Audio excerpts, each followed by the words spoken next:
국민의힘에서 보니까 막상 뚜껑 열어보니까 메가 프로젝트가 아니라 메가 허풍 국민보고회였다. 왜 호남이어야 하는지, 어떤 검증과 절차를 거쳤는지 설명이 없었다.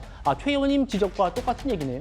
그렇습니다. 지금 반도체 클러스터에 관해서 계속 논의되고 있는 것이 사람, 전기, 물, 이 세 가지는 기본적으로 풍족해야 집적 이익이 형성되는 반도체 클러스터를 제대로 만들 수 있다는 겁니다. 그런데 전기와 물이 부족한 호남에 왜 반도체가 가야 되는지에 대해서 집중적인 문제 제기가 있었지만 오늘 그 부분에 대해서 납득할 만한 해명이 없었어요. 그리고 오늘 최태원 회장의 언급 중에서 사실 귀 기울여 들어봐야 될 숫자가 있었습니다. 예. 2045년까지 완성될 예정이었던 용인 클러스터를 12년 앞당기기로 했다. 라고 하지 않았습니까? 그것이 반도체 클러스터를 지을 때 통상적으로 예상되는 기간입니다. 자, 그러면은 광주에 투자를 하겠다고 오늘 일단 일종의 선언 비슷한 것을 했습니다만 언제 첫 삽을 뜰 수 있고 언제 완공될 수 있을지는 아무도 모릅니다. 그런데 이런 것이 정치적 환경 또는 어떤 정치적 영향력에 의한 것이라고 한다면 기업들은 그 정치적 환경과 영향력의 크기가 바뀌면은 당연히 의사결정을 바꾸게 될 겁니다. 그걸 시사하는 발언이 오늘 이재용 회장으로부터도 있었고 최태원 회장으로부터도 있었습니다. 이재용 회장 뭐라고 합니까?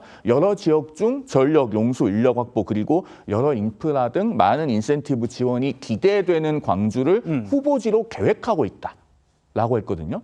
기대되는 광주를 후보지로 계획하고 있다. 최태원 회장 뭐라고 합니까? 조건을 만족할 것으로 기대되는 서남권에 약 400조 원을 투자한다. 그러면은 그 기대가 충족되지 않으면 이런 것들은 모두 다 나중에 공수표가 될 수 있습니다. 이재명 대통령이 오늘 뭐 의지를 보였다고는 합니다만 댐을 어떻게 만들 건지, 그다음에 뭐 ESS를 어떻게 구축을 할 건지 이런 것들에 대한 구체적인 방안은 전혀 없었거든요. 과연 실현 가능한지에 대해서 큰 물음표가 머릿속에서 여러 개 그려집니다. 그렇죠. 지금부터 본질적인 내용을 좀 짚어드리겠습니다. 왜 야당에서 허풍 국민 보고회라고 하는지, 왜 최 의원님께서 왜 호남이어야 되는지가 없다라고 말하는지 그 얘기들 야당과 전문가들을 중심으로 얘기를 좀 들어볼 텐데요. 먼저 물 부족 얘기입니다. 들어보시죠. 물 없습니다. 광주 전남에 물 부족하다는 것은 여러 보고서에 나와 있습니다. 그러면서 영산강보는 또 해체한다고 그럽니다. 그런데 무슨 물로 광주 전남에 물이 충분하다고 얘기하는 건지 이재명 대통령 아무 근거가 없습니다.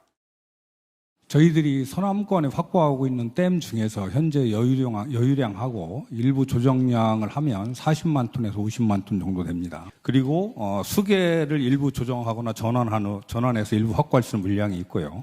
그리고 타 기관, 그러니까 지자체가 가지고 있는 댐, 그리고 발전용 댐, 그리고 농업용 댐을 활용을 하면 충분히 30만 톤 이상 활용이 가능합니다. 댐 증고를 일부 하면 또 추가 여유량을 확보할 수가 있습니다. 그래서 이 자리에서 분명히 말씀드리지만 서남권의 용수 공급에는 차질이 없도록 하겠다.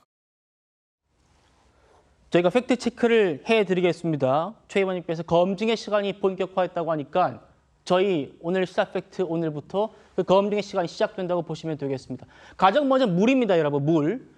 반도체를 만드는데 그러니까 1인치짜리 웨이퍼 한 장을 만드는데 물이 1톤이 들어간다고 합니다. 정말 많이 들어가죠. 그런데 오늘 정부 발표를 보면 3년 전에 환경부가 진단했던 호남의 물사정관은 정면으로 배치된다는 겁니다. 물 충분하다고 했잖아요. 그런데 영산강 유역에 같은 경우에 수요의 73%를 섬진강 유역에 의존하더라. 이때 지금 환경부의 보고서 나온 내용입니다. 여수산단 같은 경우 하루 최대 20만 톤의 물 부족에 시달리고 있다. 이런 내용들까지요. 부원장님, 그런데 대통령은 100만 톤, 지금 주무부처 장관은 300만 톤 공급할 수 있다는 주장을 하고 있잖아요. 환경부의 보고서와 영 딴판인데요. 팩트 체크를 해주신다면요. 네, 일단 우선 지금 반도체 클러스터를 지금 당장 공사가 진행이 되는 건 아니지 않겠습니까? 만들어지는 데는 상당한 시간이 걸려요. 그 기간 중에 관련된 용수 문제를 해결할 수가 있다는 겁니다. 수치적으로 그러한 부분들이 크게 문제가 없다고 보는 것이 이런 영산강, 섬진강 지역에 대한 다목적 댐 건설이라든가 아니면 관련된 도수관로 건설이라든가 여러 가지 수자원을 활용을 한다고 한다면 추가적으로 100만 톤 정도를 공급할 수가 있다는 게 정부의 입장이고요. 추계 프로그램입니다. 그런 것들의 가능성에 대해서 말씀을 드리는 것이고 뿐만 아니에요. 지금 뭐 영상강의라든가 이런 데 수질 문제를 지적을 하고 있지만 그런 수질 문제도 충분히 개선할 수가 있는 여지가 있기 때문에 예. 그 문제를 활용할 수가 있다라는 것이고요. 그리고 그런 하수천을 기본적으로는 그런 물만 공급이 되는 것뿐만 아니라 기존에 이미 공장에서 사용했던 물들을 재활용할 수 있는 기술도 충분히 있다라고 합니다. 재활용 웨이퍼 공장에 사용된 반도체 공장에 사용된 물의 경우에는 굉장히 수질률이 높다고 해요. 고수질인 이런 물들을 재활용하게 된다고 한다면 앞서 말씀하신 100만 톤뿐만 아니라 추가적으로 물 공급에도 지장이 없을 수가 있다는 것이 정부의 입장이기 때문에 저는 예. 이런 부분들 충분히 검토할 수가 있고 추진 방향으로서 충분히 검토할 수 있는 그런 부분이 아닌가 싶습니다. 자, 최 의원님. 그러니까 우리 부원장님 말씀은 이런 사실들 팩트가 맞는데 이것들 다 양적인 부분들 다 개선시킬 수 있다. 정부가 마음만 먹으면 이런 말씀이고 질 말씀 주셨어요. 그러니까 반도체 하나 만드는데 양만 풍부하다고 되는 게 아닙니다. 질도 좋아야 되는데 영산강은 주요 5대 강 중에 수질이 제일 나쁘다는 겁니다. 이것도 정부가 개입하면 양과 질 모두 좋게 만들 수 있다는 건데요. 어떻게 보십니까? 아니 좋게 만들 수 있을 거예요. 그건 과학적으로 보면 충분히 그런 여건을 충족시킬 수 있어요. 그런데 이제 문제는 관련 보고서들을 종합해 보면 사실은 이게 지금 현재 그냥 그 물이 부족한가 아닌가 요거만 따지면 저 말이 맞을 수도 있고 틀릴 수도 있는데 예. 자, 가뭄이 오지 않습니까?